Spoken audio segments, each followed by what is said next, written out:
Moskva şahrında medresede okuyan kız gelinler arasında baktulu ayal.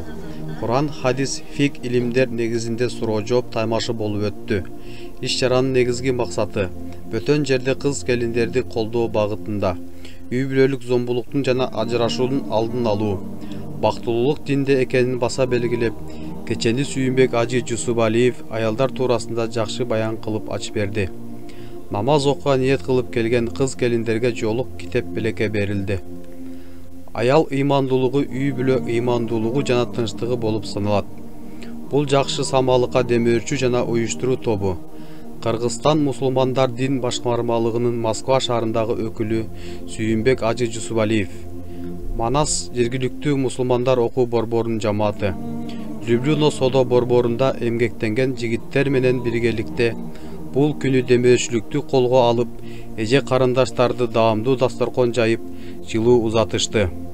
Кече аябай жакшы маанайда өтүп, өз ыраазылыктарын айтып тарашты. Учкунбек Токторбаев каналы, Москва шаары.